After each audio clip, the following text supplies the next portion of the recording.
दोस्तों, हमारे समाज में ऐसे मामले भी सामने आ जाते हैं जिनकी चर्चा हो जाती है। उत्तर प्रदेश के मेरठ शहर में एक ऐसा मामला सामने आया जिसकी पूरे देश में चर्चा हो गई।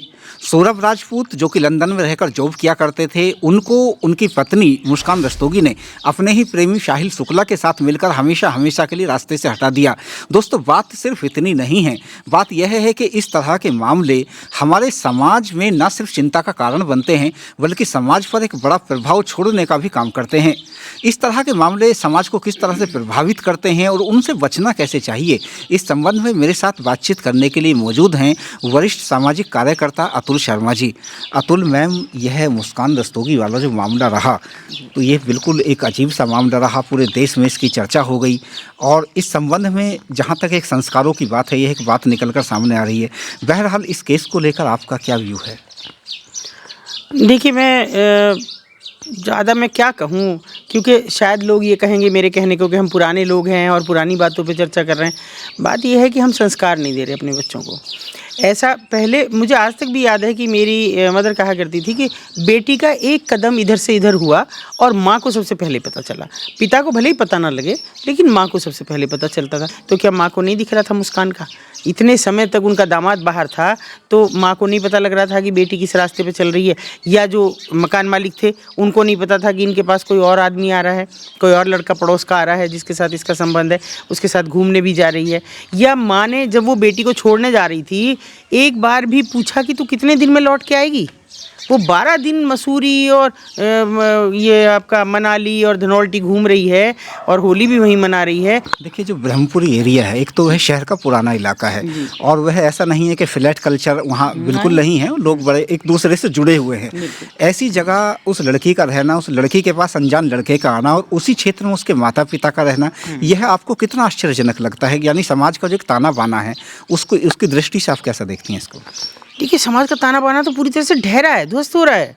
क्योंकि मैंने कहा ना भी कि अब अगर हमसे कोई शिकायत करने आता है तो हम सुनते नहीं हैं, न बेटी की सुनते न बेटे की सुनते कि वो गलत चल रहे हैं।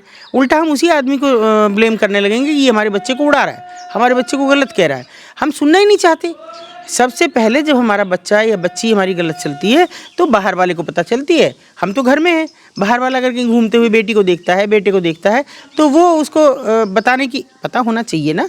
मगर वो टोकने का अधिकार ब्रह्मपुरी जैसी जगह में अगर ख़त्म हुआ, मेरा तो बचपन वहाँ बीता। ब्रह्मपुरी तो फ्लैट कल्चर भी नहीं है। जहाँ तक मकान मालिक की बात है, तो मकान मालिक की इतनी भूमिका रही कि मकान मालिक को वक्त पर अपना किराया मिल जाता था। मकान मालिक को इससे ज़्यादा मतलब नहीं था।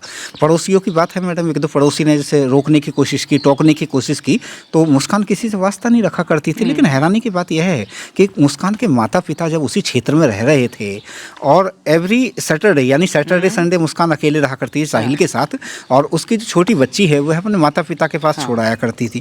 तो माता पिता ने क्यों कोई ऑब्जेक्शन नहीं किया? और फिर माता पिता ने, मैं तो ये भी सवाल कर रही हूँ कि ये क्यों नहीं कहा कभी दादी के पास छोड़िया? भाई, इसकी दादी भी है, दादा भी हैं इसके, ये नाना नानी के छोड़ने का क्या मतलब है? वो भी नहीं छोड़ा, क्योंकि दादा दादी के पास अगर छोड़ती तो बहू होने के नाते वो पूछते, सीधी सी बात है, वो ये बात पूछते कि बेटा तुम कहाँ जा रही हो। लेकिन इसी टोका-टाकी से बचने को तो पहले रिश्ता तोड़ दिया। हाँ, रिश्ता तोड़ दिया और देखिए उनका बच्चा छीन लिया। ये टोका-टाकी अगर अब भी समाज नहीं बर्दाश्त करेगा, ब्रह्मपुरी जैसी जगह में अगर बर्दाश्त होना बंद हो गया, तो मैं समझती इससे ख़राब नहीं है। मैं आज भी नितिन जी ये देखती हूँ, क्योंकि ब्रह्मपुरी से लगातार जुड़ाव रहा है और जाती भी रही हूँ, मायका वहीं है, कि अगर किसी के बच्चा कोई गलत भी चल रहा है ना, तो मुझे कोई ना कोई बता देता कि फ़लाने के घर में ऐसा हो रहा है, देखो आपकी तो बात सुन लेंगे, हमारी तो सुने ना हमने। मैं कोशिश करती हूँ कि मैं कहूँ, जो मेरी बहुत बुजुर्ग हैं, भाभी लगती हैं, मैं उनको भी कहूँगी। कोई चाचियों में से तो कोई नहीं बच रही है, लेकिन मैं उन्हें भी कहूँगी कि भाई ऐसे ऐसे हो रहा है, इसको जरा देख लो। अच्छा मैडम, बागेश्वर धाम के पीठाधीश्वर पंडित धीरेन्द्र कृष्ण शास्त्री मेरठ में कथा करने के लिए आए, और जब वह मेरठ में हनुमत कथा करने के लिए आए, इस दौरान उन्होंने सार्वजनिक तौर पर मंच से उन्होंने ये कहा कि माता पिता के द्वारा जो संस्कार दिए गए हैं, उन्होंने कहा बुरा ना माने, लेकिन संस्कारों की कमी। आप इस बात से कितना अधिक सहमत हैं? देखिए, मैं उनकी बात से 100% सहमत हूँ। हालांकि मैं देखिए कथा वथा सुनती नहीं हूँ, पर मैं उनकी बात से बिल्कुल सहमत हूँ। अमल तो करो, वो तो कह रहे हैं, वो तो अपनी बात आप तक पहुंचा रहे हैं कि संस्कारों को जीवित करो, संस्कृति को वापस लाओ, मगर आप कितना सुन रही हैं? और मैं इसमें महिलाओं को दोषी मानती हूँ। बच्चों का जो है, चाहे मुस्कान रस्तोगी कांड हो या और दूसरे भी कई कांड भी हुए, एक मुजफ्फरनगर का भी हुआ है, और वो सबसे पहले तो अतुल सुभाष वाला हुआ, वो जो ये सारे कांड हुए हैं, ये मैं केवल माताओं की गलती मानती हूँ। पिताओं को तो बेचारे बाहर चले जाते हैं, कितना पता लगता है बच्चे के बारे में, लेकिन माँ को ख्याल रखना चाहिए। और माएँ अगर आज भी नहीं संभलेंगी, आज भी नहीं सुधरेंगी, मैं आगामी वुड बी मदर्स को भी कह रही हूँ और पीछे वाली माँओं को भी कह रही हूँ, अगर आपने आज भी सुधरने का नहीं सोचा तो न जाने कितने सौरभ पैक हो जाएंगे। अच्छा, कितनी ज़्यादा आज़ादी मुस्कान को चाहिए थी? पहले उस लड़के को उसके परिवार से दूर किया, परिवार से दूर करके फिर अकेले रहने लगी और उसके लिए पैसा भेजे जाने लगा, लेकिन उस पैसे को वह साहिल पर भी खर्च किया करती थी और दोनों मौज मस्ती किया करते थे। और यह सब बातें, हैरानी की बात इतनी है सामाजिक दृष्टिकोण से, यह सब बातें मुस्कान के माता पिता जानते थे। हाँ, नहीं खर्च तो उनको भी कर रही थी, जैसा भी मुझे नहीं पता कर रही थी नहीं कर रही थी, लेकिन जितना मैंने अखबारों में पढ़ा या मैं मीडिया में भी देख रही हूँ कि वो माँ बाप को भी दे रही थी, अपनी माता को भी दे रही थी ये पैसे वैसे। तो सब कहाँ से आ रहे थे? उनको पूछना चाहिए था, तू कोई कमाने तो जाती नहीं, और सौरभ जितना देता होगा वो तेरे खर्चे बहुत हैं, इतना फैशन, इतनी ड्रेसेस, इतना मेकअप, इन सब में भी बहुत खर्चा हो रहा है, तो वो पूछ ही नहीं रही। माँ को भी एक अपना आजकल दिख गया कि भाई पैसा मिल रहा है हमको, ठीक है, बस आज़ादी है, वो भी आज़ाद, तुम भी लव मैरिज हुई है, फिर दूसरे से हो जा, एक से तुम लव करके घर छोड़ते हो, बाहर छोड़ते हो, सब चीज़ छोड़ते हो, फिर तुम्हारा किसी और से हो जाता है। मुझे आज तक समझ ही नहीं आता कि औरत तो इस बात की कल्पना भी नहीं कर सकती कि एक के अलावा कोई दूसरा भी है हमारी ज़िंदगी में। ये कौन सी जगह जी रहे हैं? मैं तो सोच रही हूँ हम कुछ ही समय के हैं इस दुनिया में, लेकिन पता नहीं क्या होने वाला है। मैं तो मानती हूँ कि माँओं का सबसे बड़ा होता है और माँ ही दोषी है। अगर माँ अपने आप को दोषी मानना शुरू कर दे तो सारी चीज़ें ठीक हो जाएं। लगाओ थप्पड़, बच्चा गलत चल रहा है, क्यों नहीं लगा सकते? आज पूछ नहीं सकती, मैं बहुत सी माँओं से पूछती हूँ, कभी कभी बच्चे का चेक कर लिया करो फ़ोन में क्या देख रहा है, तो मैं कहती नहीं, बच्चा नाराज़ हो जाता है। और हमें अपनी बात याद आती है कि हर इतवार को हमारी अम्मा केवल ये करने के लिए कि देख लें क्या है बस्ते में, वो पूरा बस्ता झाड़ती, बेटा तेरा बस्ता धोने जा रही हूँ। बस्ता धोने जा रही नहीं है, वो सब एक एक कॉपी किताब सब देख रहे हैं, कॉपी में क्या लिख रहा है, कहाँ क्या हो रहा है, कोई चीज़ तो नहीं ऐसी, कोई चिट्ठी पत्री तो नहीं किसी लड़के को लिख रखी हो, किसी लड़के की आई हुई तो नहीं रखी। ये देखने के लिए केवल इतवार के इतवार जो है बस्ता धुलता था, और हमारी हिम्मत नहीं थी हम ये कहते हैं हम अपना बस्ता खुद धो लें। आज आप जा नहीं सकते बच्चे के कमरे में, आप देख नहीं सकते रात के 12 बजे तक वो क्या देख रहा है।